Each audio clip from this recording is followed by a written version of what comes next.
বাংলার প্রথম স্বাধীন সুলতান ফখরুদ্দীন মুবারক শাহ 1338 থেকে 1349 পর্যন্ত বাংলায় স্বাধীন সুলতান ছিলেন ফখরুদ্দীন মুবারক শাহ। তখন বাংলার সুলতান ছিলেন বাহরাম খান। তিনি বাহরাম খানের বর্মরক্ষক ছিলেন। তিনি নিজ প্রভু বাহরাম খানকে হত্যা করে সিংহাসনে আরোহণ করেন।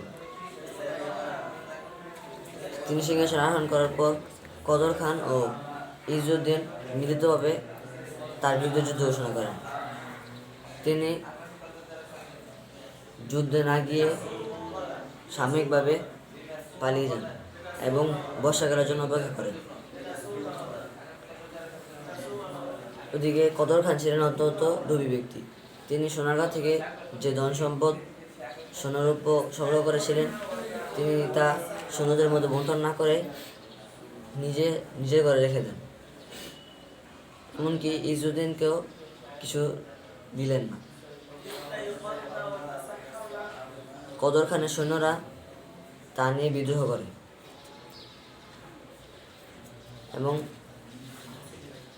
করে এবং কদর খানকে বিদ্রোহী সৈন্যরা হত্যা করে। ফখরুদ্দীন মুবারক শাহ তখন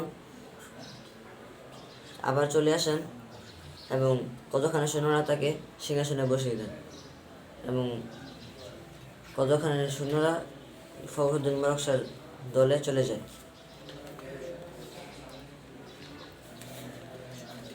ফখরুদ্দীন মুবারক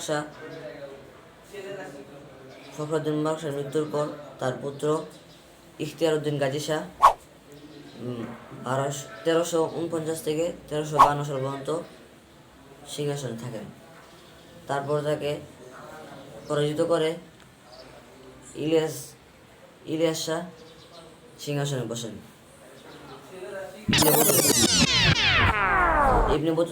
ফখরুদ্দীন মুবারক শাহ ইবনে বতুতা ছিলেন একজন পর্যটক। তিনি আফ্রিকার মরক্কোর অধিবাসী ছিলেন।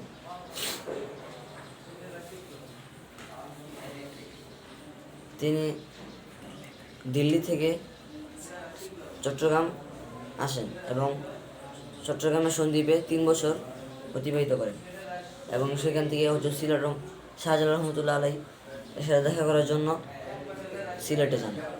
সিলেট থেকে বাঙ্গালা হয়ে তিনি যাবার উদ্দেশ্যে রওনা করেন।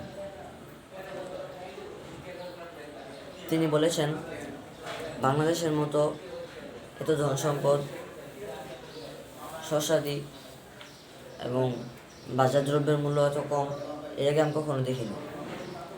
তিনি একটা বাজার দ্রব্যের মূল্য তালিকা দিয়েছেন। ধান তখনকার এটা 1346 খ্রিস্টাব্দের বাজার দ্রব্যের মূল্য। চাল আনুমানিক 8 মণ 30 কেজি 60 টাকা। ধান আনুমানিক 28 মণ 60 টাকা। ঘি আনুমানিক 15 সের 3 টাকা 50 পয়সা। তেল আনুমানিক 14 সের 3 টাকা 50 পয়সা। মুরগি 8টি 90 টাকা 90 পয়সা। একটি ভেড়া 1 টাকা 75 পয়সা।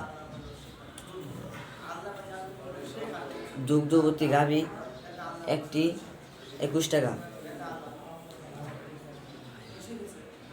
পায়ের কবুতর 11টি 90 পয়সা। সূক্ষ্ম সুতি কাপড় 15 গজ 14 টাকা। এবং তিনি